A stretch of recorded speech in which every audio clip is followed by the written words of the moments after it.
Hi, my name is Professor Louise Economides. I teach at the University of Montana, and I'm going to be giving a virtual presentation of a paper today for the Climate and Environmental Justice Lecture Series at UCSB. The title of my paper is Butte's Berkeley Pit Towards Posthumanist Environmental Justice in the Anthropocene Era. So the first thing I'd like to do is actually play a recording that I did live at the site of the Berkeley pit recently. I went to the pit in order to read out one of my favorite poems about the pit by Corey Williamson called April and the Iron Eaters. And I feel that this poem really does capture a lot of what I want to say in this presentation. So without further ado, I will go ahead and play the recording for you. So one of the premises of my presentation is that non-human actors have shaped public perception of the pit and its toxicity over the years.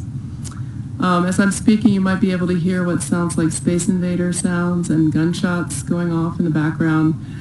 These are sounds that are now being generated on a regular basis to try to deter birds from landing on the lake waters of the pit.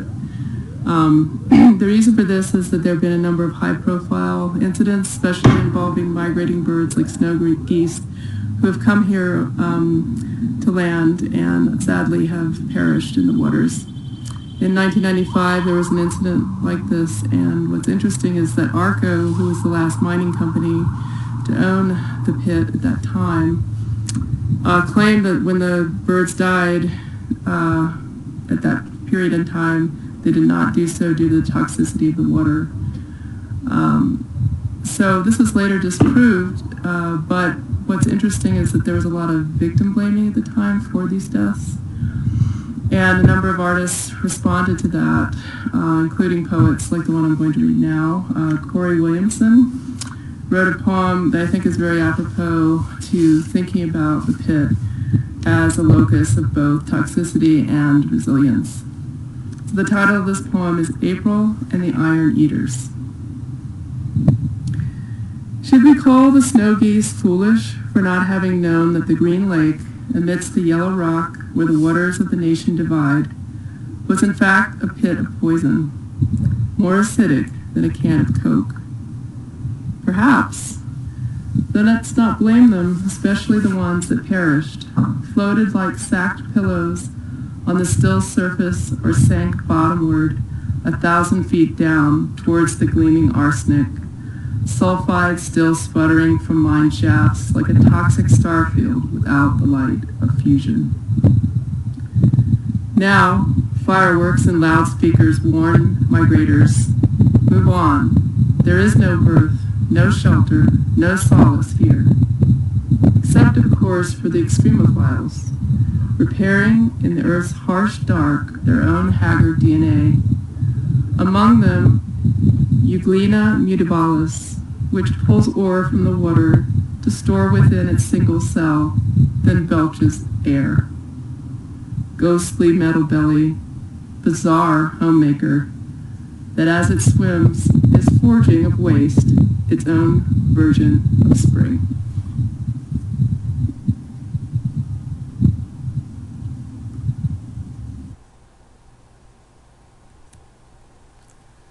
So some holistic premises of my presentation are that, first of all, non-human species have played a really critical role in the history of efforts to both recognize the pit's toxicity and in mobilizing public action to clean up the site. In part, my presentation is inspired by Anna Lowenhaupt-Singh's The Mushroom at the End of the World on the Possibility of Life in Capitalist Ruins, where she talks about the history of places much like the pit that initially are shaped by progress narratives, but then are left in ruins after industries that come to exploit natural resources leave behind a legacy of toxicity and ruin an environment. So I'm going to divide up the presentation into three sections, one focusing on the history of the pit as it is shaped by progress narratives, the second focusing on the ruination that's left in the wake of so-called progress at the pit, and specifically in the form of mining operations, and then finally ways in which the pit's living residents also exhibit resilience and have come together in often unpredictable ways to engage in what Singh might term collaborative survival. So, in sum, one of the major theses of this presentation is that the Berkeley Pit's history suggests that promising new understandings of the political might actually be emerging now in the Anthropocene era. Definitions that perceive agency, for example, as arising from trans-species entanglements. And that this is happening in small, localized networks often, despite the inertia of large governmental organizations such as the EPA, who are charged with ensuring environmental and social justice. So let's look first at the history of the Berkeley Pit, the boom period wherein mining was often characterized as a major engine of progress for Butte and its residents. So in the late 1800s, millionaires such as Copper King Marcus Daly, who was the original owner of the Anaconda Mining Company, profited enormously from mining operations in places like Butte. Daly built, for example, a lavish mansion in Hamilton, Montana, and raised thoroughbred horses and had a pretty lavish lifestyle. And he wasn't alone. Other mining kings built similar mansions that are still present in Butte. You can actually do historical tours today through these mansions. So, meanwhile, miners and mining unions struggled for decades at places like the Berkeley Pit to acquire basic health and life insurance for their workers, along with the living wage. So Butte became somewhat famous for its labor strikes, over the years in order to try to achieve these things. So just to give you a sense of the enormous scale of the operations at the Berkeley Pit, between 1955 and 1982, the Anaconda Mining Company, followed by the Atlanta Richfield Company, so ARCO, removed about 1.4 billion tons of ore from the Berkeley Pit. This would be copper, zinc, silver, and gold, along with 4.4 million tons of waste rock. So right before the open pit mining began in the area, Cornelius Kelly, who was then the chairman of the board of the Anaconda Company, characterized the open pit mine as a force that would usher in, quote, the greatest period of the long and exciting history of the richest hill on earth, unquote. So there Kelly was describing Butte as the richest hill on earth, which is a pretty common description of Butte, at least in terms of its mining prospects. Kelly also claimed that the open pit mine promised to usher in a bright future for Butte as a city, and this is another quote, the dawn of an era of a greater, finer city, unquote.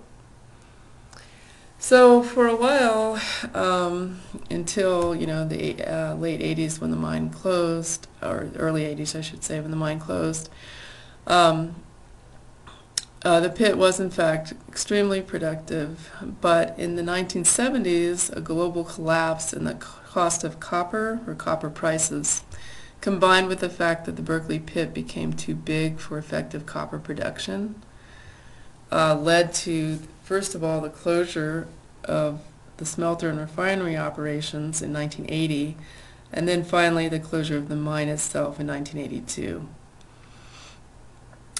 It's interesting that the pit actually just became too big, really, to be economically feasible. because hauling costs for hauling the ore out of the pit became so expensive that the prices just became prohibitive.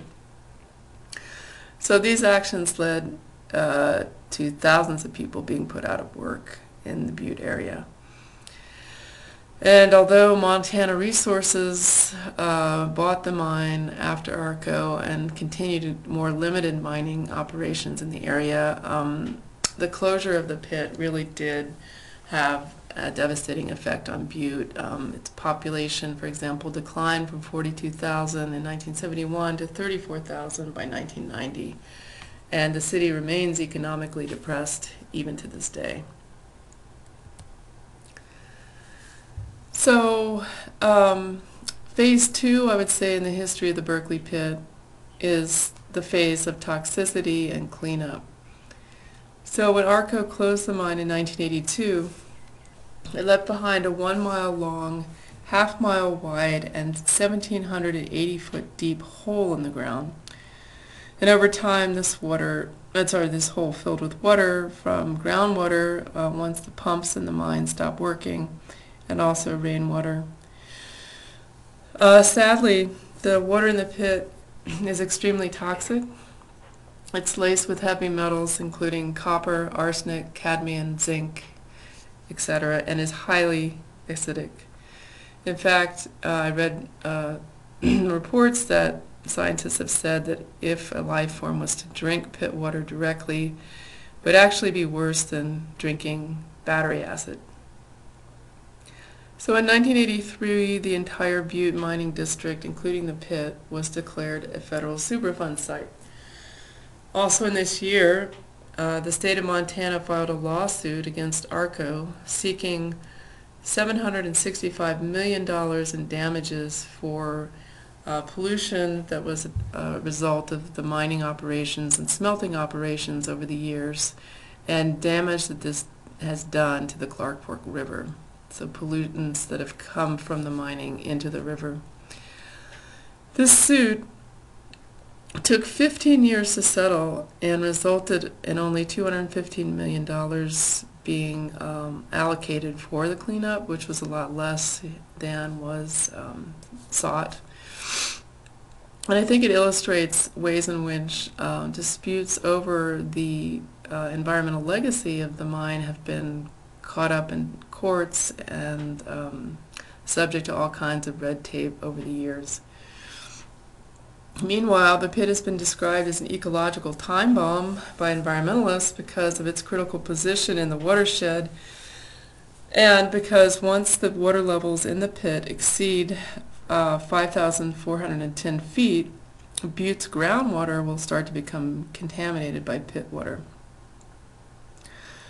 Now, the position of the pit is actually critical within the watershed because the Clark Fork River, which runs from a little bit above Butte all the way down through Montana, past Missoula, and heads west, and ultimately empties into the Pacific Ocean, it's just a major, major waterway. So it would be really catastrophic if contaminated water from the pit actually entered into the Clark Fork River watershed. In 2003, the Horseshoe Bend water treatment plant was built on the pit in order to try to control or contain water levels. And I'll just note that the EPA's involvement in cleanup efforts over the years has been quite controversial, with many local residents complaining that the EPA has either been very slow to act or has even colluded at times with the mining companies.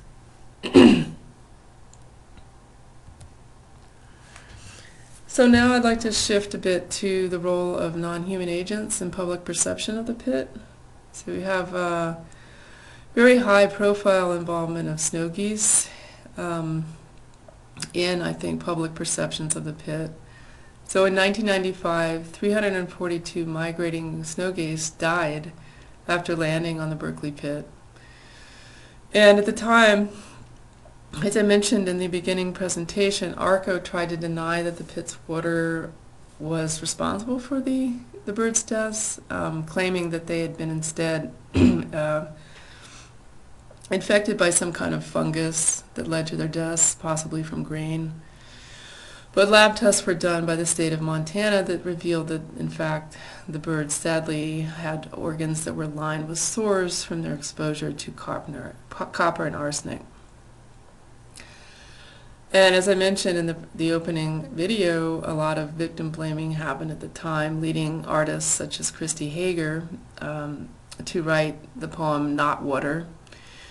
In interviews, she asserted that when she heard the story about the snow geese death in 1995, she thought that, really what this implied is that people need to just stop calling that body of liquid in the pit water. And until we stop calling it water, as she puts it, quote, we're not going to fix it, unquote. So in 2016, sadly, another incident happened, this time on a much larger scale, involving snow geese that died after landing on the pit's water.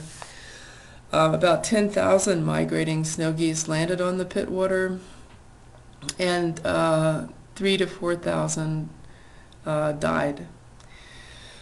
So at this time, there was absolutely no doubt that it was, again, the pit water's toxicity that killed these birds. And this particular event was so enormous that it received national news coverage and really horrified local residents. Now, one of the lesser-known connections between these deaths of snow geese and the pit is the role that climate change plays in all of this, or has played in this. For example, due to climate change, the pit's water very rarely freezes anymore in the winter, making it an attractive landing spot for migrating birds. Interestingly, there was some freeze over on the pit water this year, but scientists still have no idea why it did freeze this year, partially freeze for the first time in years. So that's one factor, is the fact that, because it doesn't freeze over, it makes it an attractive landing spot for migrators. The other issue is that in 2016, that event was influenced by the fact that it was an unusually warm fall up in the Arctic, and the snow geese left their nesting grounds later than usual. So they couldn't actually land at their normal resting spot in their migration, which is Freeze-Out Lake in northern Montana. Instead, they were pretty much forced to try to attempt an emergency landing on the Berkeley pit water with fatal consequences. So one of the things that is really fascinating about the snow geese incidents is that both in 1996 and in 2017, the citizens of Butte held wakes to remember these fallen birds, and they gathered together, and this is a quote, to mourn, heal, and honor the geese with live music, art, poetry, speeches, and calls to action, unquote. I think this is really, really important insofar as I think it links up with the idea of eco-melancholia that Catriona Mortimer Sandilands and other theorists have talked about as something that can actually mobilize political action. So in actually remembering these birds and considering them worthy of mourning, even though they're non-human species, these citizens kind of took one step towards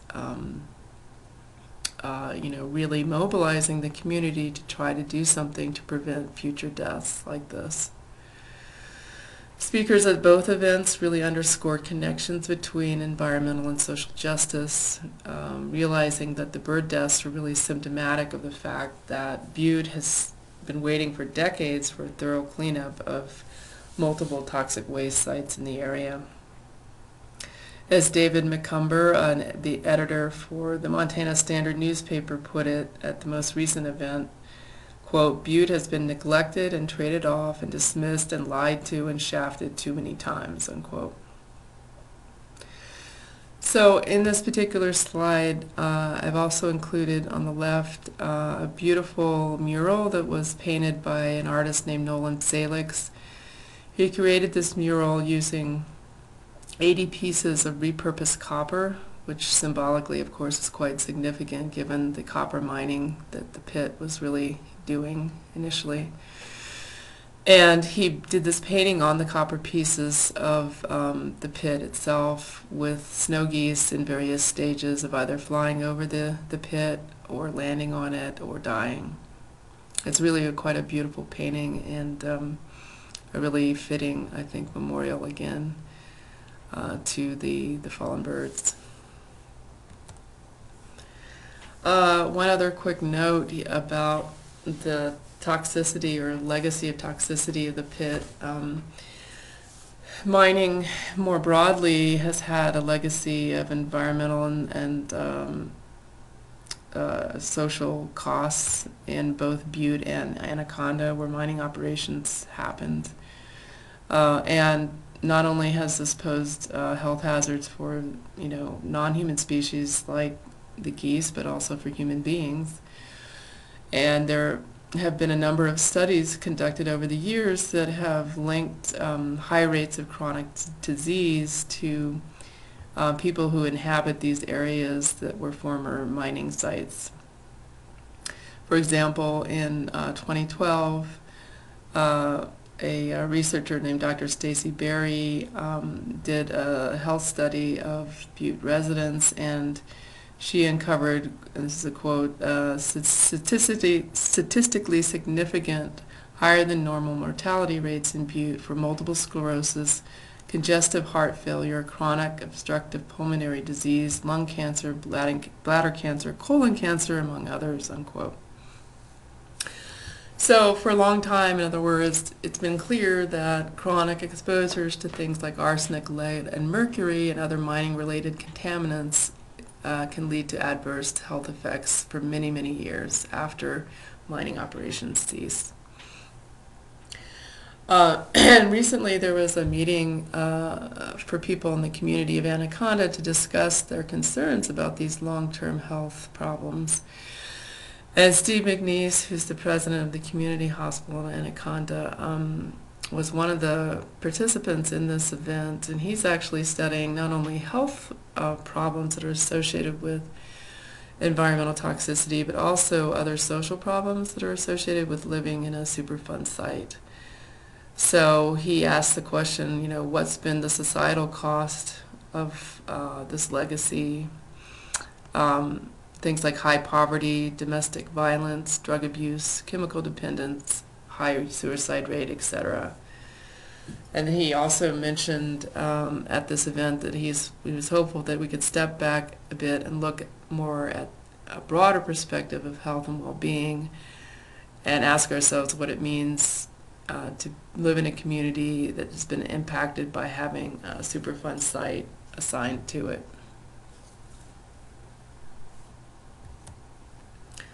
All right, so now I would finally like to discuss the third phase in the history of the Berkeley pit, which I would like to characterize as a phase entailing resilience and also the emergence of communities of survival. Now I'm actually defining communities here pretty broadly to include not only human activists and actors, but also non-human agents. So the first example of resilience I'd like to look at in the non-human camp is the discovery of extremophiles at the Berkeley pit. This is really fascinating that certain life forms have actually managed to adapt and to thrive, in fact, in the waters of the pit despite their extreme toxicity.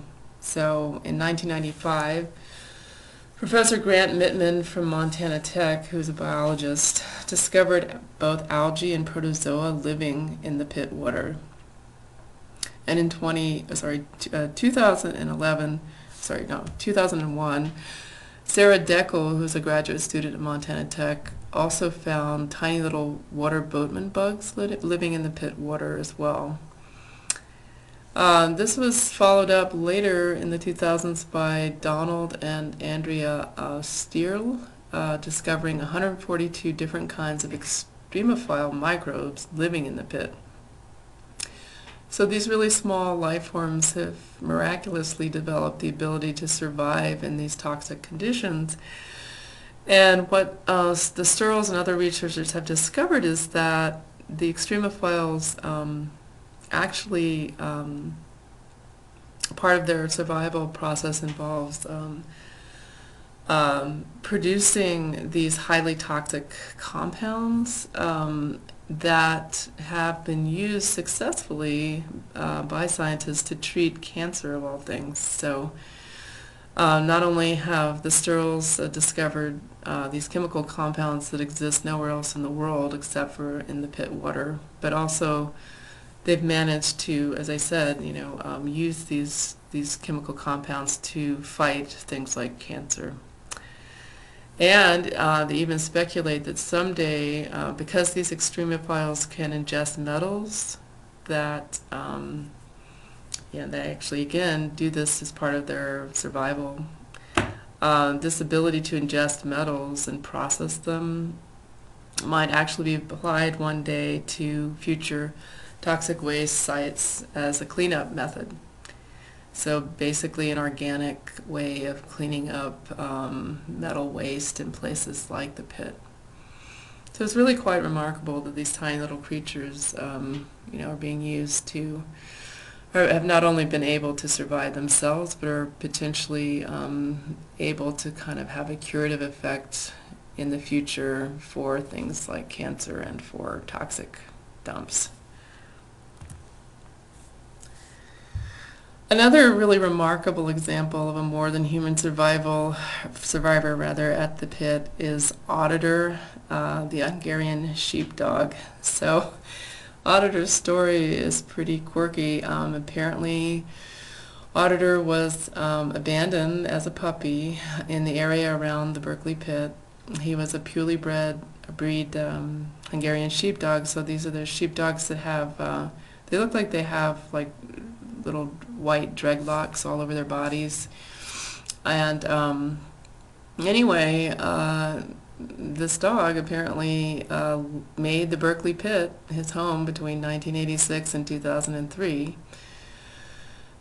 He was first discovered and named by miners working for Montana Resources, and he was named Auditor because, in the words of the miners, he would always show up when you least expected it. Apparently he, would show up for feedings. The miners would put out food for him, and he would come, to have dinner at a fairly regular, time.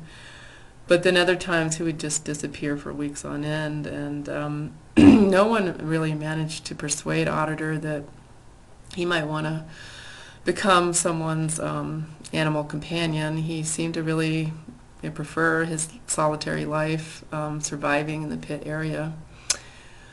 But how he managed to survive on this Superfund site really is a mystery, given the toxicity of the water in the area and the soil.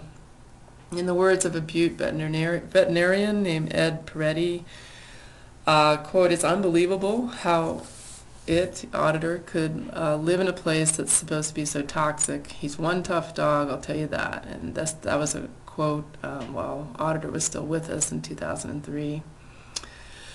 So Auditor, the miraculous sort of revenant, of the Berkeley pit, was made internationally famous through a series of newspaper articles published by Matt Vincent in the Missoulian and the Montana Standard and other sources.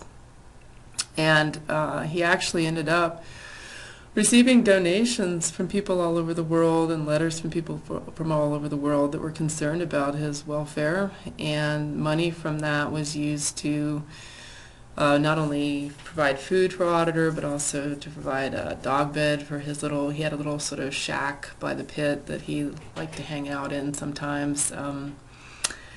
And Auditor, because of his toughness, really became something of a Butte mascot because, like the people of Butte, he was seen to be a real survivor.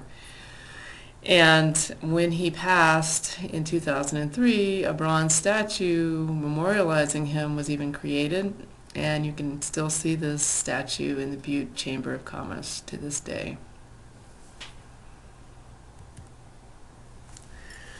So lastly, I'll conclude my talk by talking about communities of survival in the Berkeley Pit area. So I've mentioned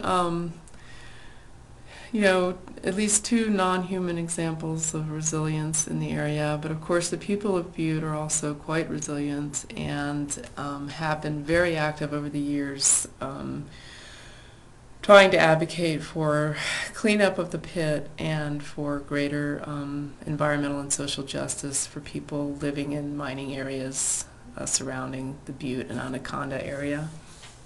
So there are many prominent environmental and social justice organizations in these areas, and they draw participants from all walks of life. So very eclectic groups of engineers, former miners, and their descendants,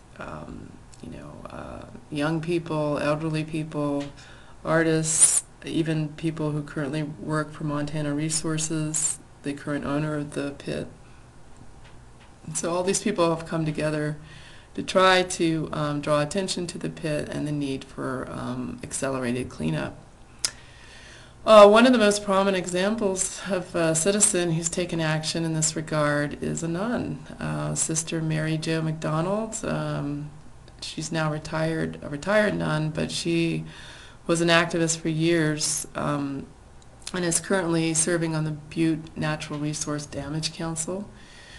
One example of how her activism really changed the lives of Butte residents was that she actually initiated a 1990 class action lawsuit against Montana Resources and the Butte Water Company, which were owned by the same person at the time, in order to try to ensure that local citizens would have safe drinking water. So as a consequence of this lawsuit, the city of Butte now has its own water treatment plant and can actually, monitor drinking water quality locally. So it really did make a huge impact, and she's just one example of how citizens in the area have come together to really try to change things for the better. Another example I'd like to just highlight here is Christy Hager, who I mentioned before. She's an artist who wrote the Not Water poem, which I highly recommend checking out if you're interested in looking at another really good poem about the Berkeley Pit. Well, one of the most high-profile things she did was to organize the Cool Water Hula events of 2000 and 2010. She said that she had a vision of people hula dancing along the rim of the Berkeley Pit, and she actually managed to bring together over 150 people at each of these events to do a hula dance on the rim of the pit. And the dancers all wore blue skirts, symbolizing the water of the pit, or water. And as they were dancing, they all sang the words of the song Cool Water by the Sons of the Pioneers. It's a song that was actually covered many times by other artists as well, but the lyrics of the song are very, very apropos. Basically, it starts off, all day I face the barren waste without the taste of cool water. And it goes on from there. But it's really moving to watch this. You can actually watch it on YouTube. There's a video of the dancers. And the purpose of both events, according to Hager, was to really ritualistically cleanse the pit's water and call attention to contamination, continued contamination in the pit water lake. So I think as a consequence of all of the things that I've talked about in this presentation, one really amazing outcome that happened recently was in February of this year. Montana Resources, the current owner of the pit, received EPA approval to accelerate the time frame for cleaning up the water in the Berkeley Pit Lake. So cleanup could actually begin as early as this year, 5 years ahead of schedule. And I really feel that this result could not have been achieved without,